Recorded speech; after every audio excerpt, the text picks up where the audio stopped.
Magandang araw mga kaibigan. Pag-usapan natin ngayon ang natatanging hakbang ng Supreme Court na nagpapakita na hindi maganda ang pamamalakad sa Bucor ngayon. So, may proposal ang Supreme Court, yung tinatawag nila na passage of continuing writ of kalayaan.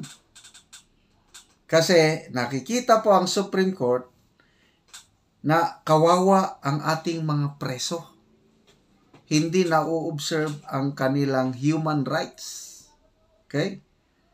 So, i-explain ko. Ito, sa Manila Bulletin News, Bucor opposes Supreme Court's plan for writ of kalayaan to address prison congestion and substandard facilities. So, ang problema is grabing siksikan sa mga preso. Then, ano pa? Lumang-luma ng facilities, walang sapat, tubig, yung mga basic necessities. Wala na, para ng hindi tao ang mga preso ngayon.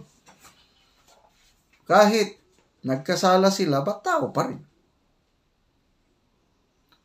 Wala na. Mula nung umupo itong si General Katapang, nag-deteriorate na ang kondisyon sa mga presuhan. Yan po ang legacy ni Secretary Boying at ni General Katapang. Kaya, ito, last year pa ito nagsimula na plano ng Supreme Court na magkaroon ng continuing order ng writ of kalikasan. Writ of kalayaan. Ano po ang writ of kalayaan? Ito po isang summon with a force of a court order.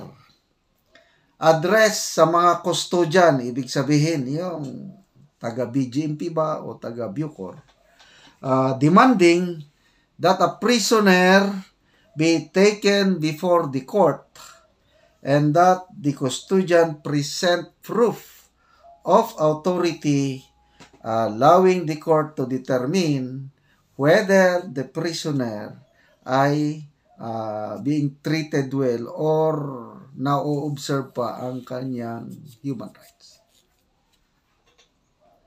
Kasi lumalabas na ang dami ng kapalpakan na nangyayari sa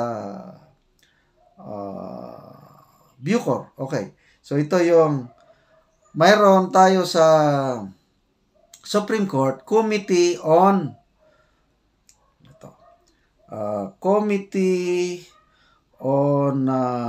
Human Rights, chaired by Associate Justice Marivic Leonen.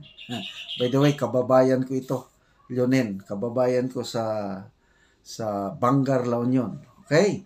So, ito, based on the proposed writ of kalayaan, magkakaroon ng continuing order that those in charge of the custody of the person deprived of liberty to comply with the court-sanctioned plan to rectify or improve the substandard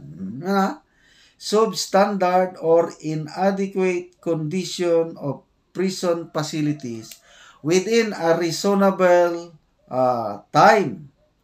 If not met, an order will be issued for the release of the PDL either through bail, recognizance, or provision following the order of precedence until the facility have been brought to a human level. Ito, explain ko kay English yon.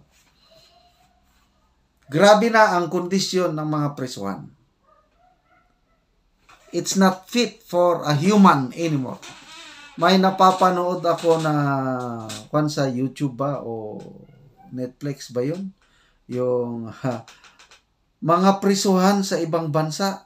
I think pinaka-the best, Norway. Wow!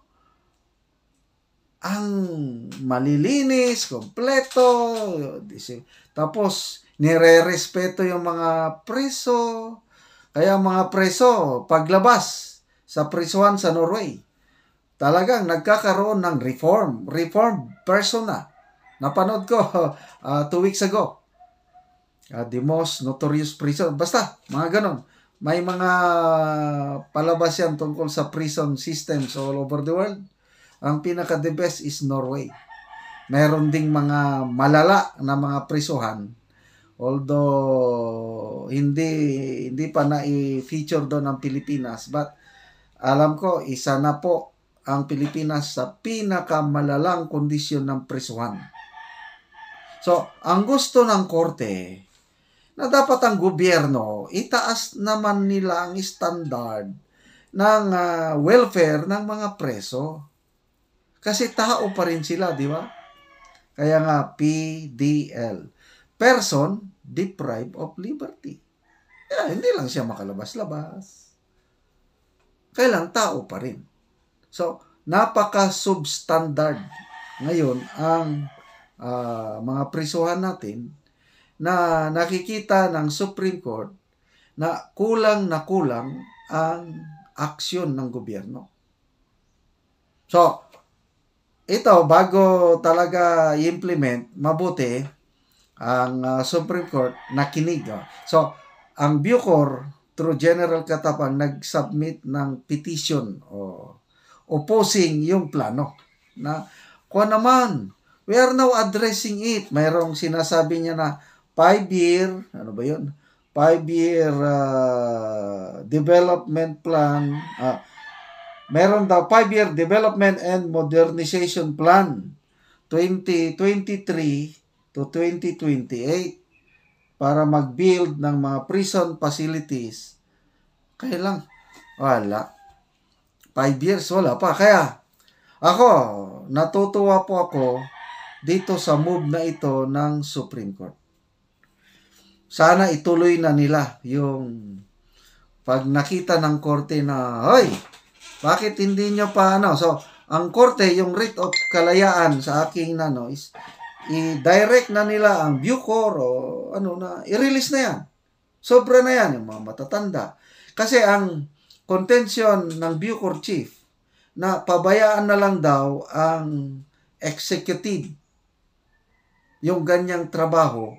Kasi yung pagpapalabas ng preso, authority ng presidente. Yung bang parole, probation, o anong tawag nun, yung palayain na lang. Kailang napakabagal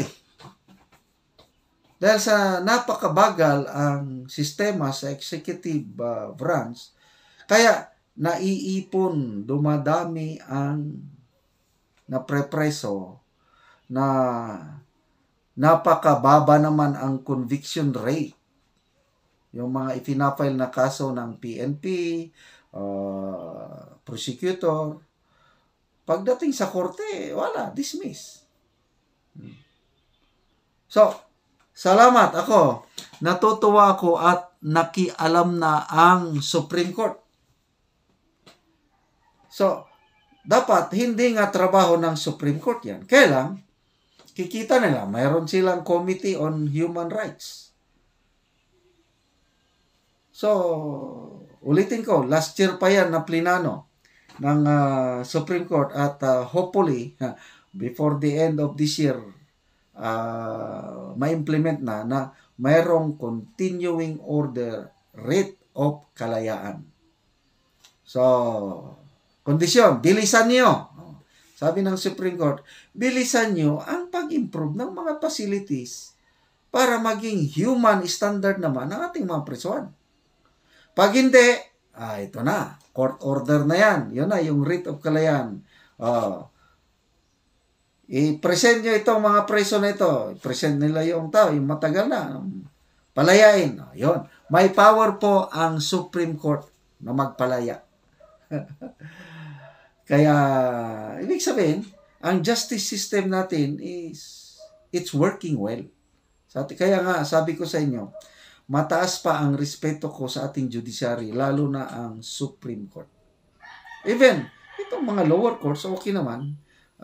Tignan nyo yung pag-absuelto kay General Palparan. Di ba? So, yun po, independence ng ating korte. Nakikita nila yung katotohanan, kaya inaabsuelto. Although, masama lang dahil 2 kaso ang na-file kay General Palparan. Yung isang kaso, convicted siya, kaya nakakulong. Yung isang kaso, acquitted, kaya yun. Balanse ang ating korte. Maganda. Ang hindi lang maganda itong Department of Justice na habang nandyan ang ating Secretary Boying, wala na akong tiwala. So, mabuhay po ang Supreme Court. Sana tuloy na yan. Huwag nyo nang pakinggan ang petition ni General Katapang na huwag ituloy ang writ of kalayaan.